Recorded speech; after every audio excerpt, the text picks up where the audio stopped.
Борбор калабыбыздын ар бир бурчуна дал ушул Сары Өзөн базарынан жер жемиштин ар кандай түрлөрү дүң баада тарайт эмеспи? Күз келип жер жемиштер бышкан кезде элдин коопсуздугу үчүн биздин чыгармачылык топ атайын аппарат менен айыл чарба өсүмдүктөрүн текшерүүнү эп көрдүк.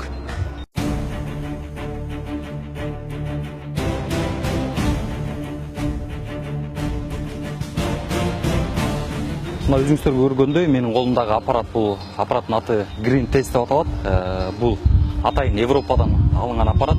Бул менен биз базардагы жер жемиштердин тазалыгы, тактап айтканда дары менен өскөнбү, өспөгөнбү ошону текшерүүчү аппарат.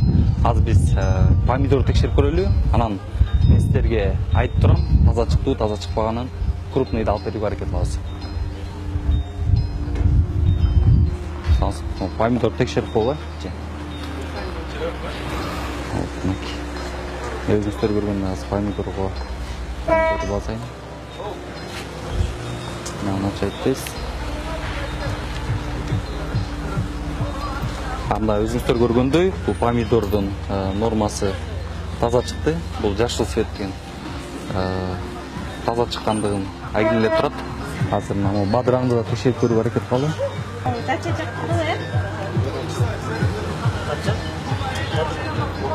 Өзүңүздөр көргөндөй бул бадыраңдагы таза чыккандыгын көрүп алдык. Норма боюнча. Азыр картошканы көрөлү. Картошканы басып көрөлү.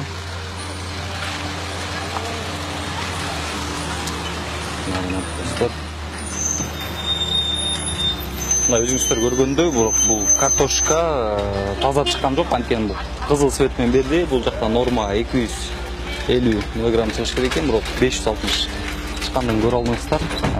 Демек бул картошка деген химиялык дарылардын күчү менен өскөндүгүн айгинелеп турат.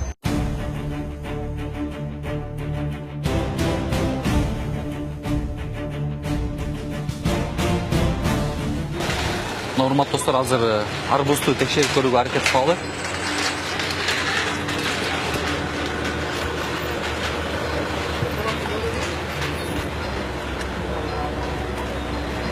Мына өзүңүздөр көргөндөй бул арбуз деген кызыл цветте чыкты. Бул демек химиялык дарылардын күчү менен бышкандыгы, өскөндүгү белгилүү болду. Норма 60 болуш керек экен, бирок 190 болуп кетти. Азыр коонду текшерип көрөлү. Кандай чыгат экен? Мына сайдым. Мача айтпайсыз. Мына бул коондагы химиялык дарылардын күчү менен өскөндүгү белгилүү болду, анткени бул жактан өзүңүздөр көргөндөй 410ду көрсөтүп калды. Норма болсо 90 экен.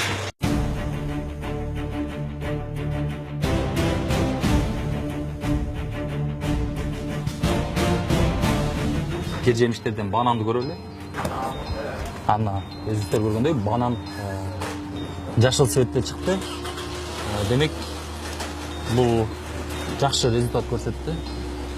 Мына бул менин колумдагы алманын слава деген түрү экен. Бул Кыргызстан көлдөн келди эле, каяктан келди же бул? Таластан келген алма экен, слава деген. Мына сайт текшерип көрөлү.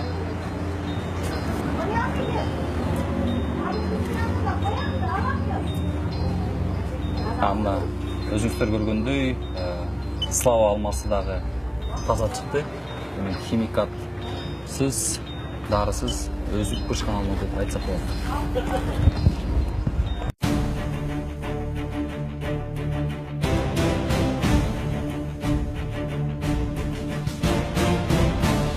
Бул лимонбу? Лимон. Таластык, Азыр лимон алмасын текшерип көрөлү азыр. Бышкан учурда азыр лимондон.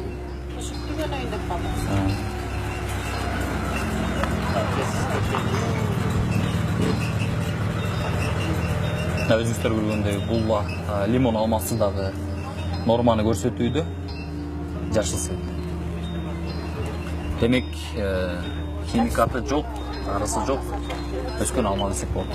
Жүзүмдүн бир үзүмүн алып текшерип көрүүгө аракет кылалы, нитраты канча экен.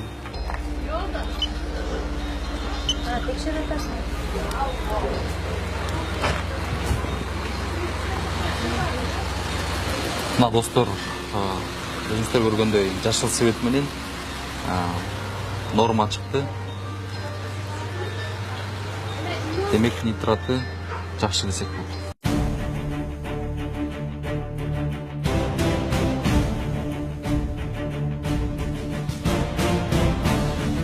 Бұл жер-жемістерді біз барлық декандардың қолынан алабыз. Бізге привозной только декабрьдің концасында болады.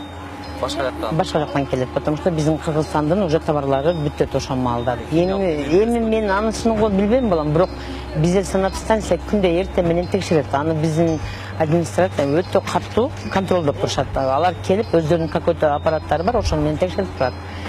Декандар кантип алып келет, аны биз чынында билбейбиз да. Мисалы биздекини санэпстанция текшерет да эртең менен келип биз ход оптуйдан алабыз, декандардын колунан алганыбызда дагы эртең менен санэпстанция өтүп, ар бирибиздин нерсебизге өзүнүн аппараты бар, немеси бар. Ошону менен текшертип норма деп кетишет алар. Анан бизге ошонун аркасынан сатканга уруксат берилди деген кагаз берет бизге мынтип. Күнүнө берет. Бул кечеге. Бүгүнкүсүн азыр обедте уже жарым жартылай бүтүп келет бизге. Бул кече Бул кече. Бүгүнкүсү азыр келет да, муну текшерип келгенче эл көп да, сатуучу көп.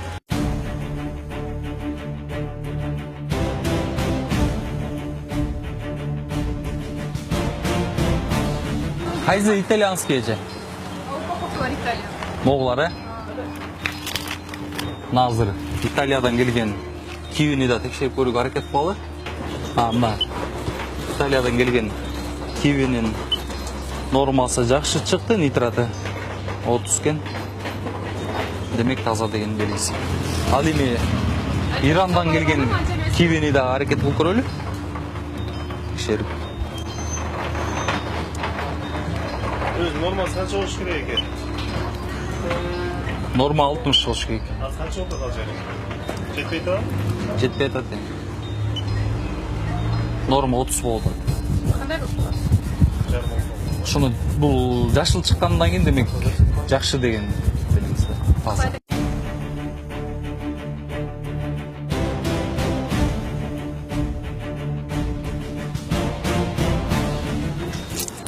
Мына азыр чеснокту да көрөлү. Текшерип.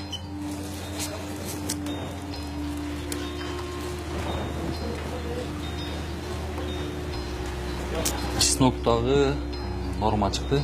Мына жели сортундагы картошканы дагы бир текшерип көрүүгө аракет кылалы.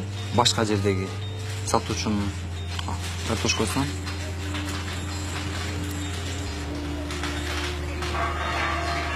Мынакей достор, норма боюнча 250 болуш керек экен, бирок 550 болуп кетти. Демек 2 эсе нормадан өйдө. Демек бул дарынын күчү менен, химикаттардын күчү менен өскөндүгү белгилүү.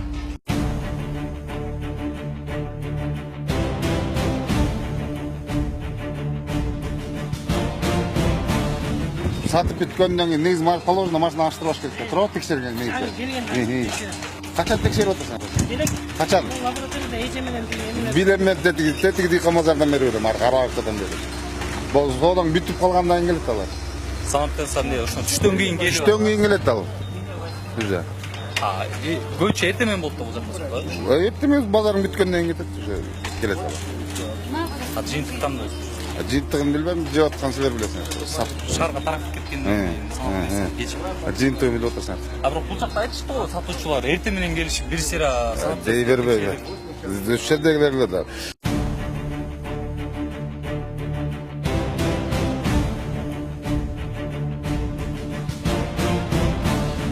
капустаны текшерип көрүүгө аракет кылалы.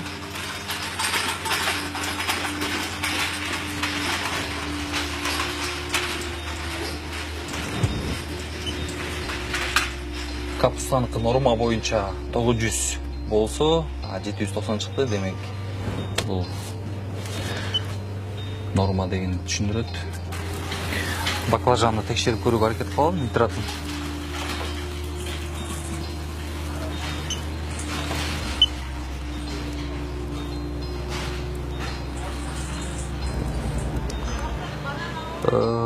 Баклажандыкы орточо деп чыкты. Бул жакка саргы свет. Демек баклажанга бир аз химикаттар кошулгандыгын айтып турат. Бирок негизи орточо нитрат. Мына азыр бул болгарскийни көрөлү.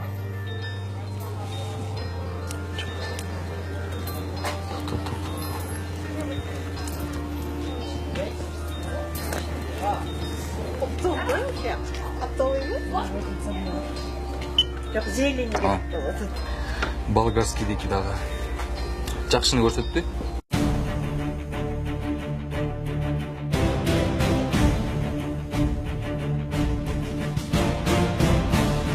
Бизде бул базарда өзүбүздүн лаборатория бар да. Лаборатория бар, ошолор текшерет. Ошолор карайт ал боюнча. Азыр пока лаборатория жабык турат, бизге в основном товар түнкүсүн кирет да. Түнкүсүн кирет, күндүз соло болгон үчүн эртең менен эрте булар продукциянын баарын алып алып, анан лабораторияга алып барып текшеришет да. Эгер нормадан ашык чыгып кетсе, жапканга туура келет. Жабыш керек. Ушул учурлар катталды. Бир-эки катталды ачылгандан бери. Мындай көп катталбайт да, пока жакшы болду.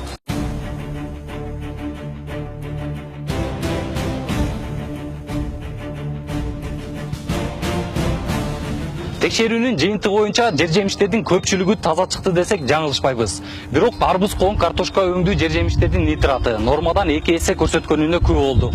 Мындан улам урматтуу көрөрман, айыл чарба өсүмдүктөрүн сатып алууда атайын текшерүүдөн өткөнүнө, өтпөгөнүнө көңүл бура жүрүңүз.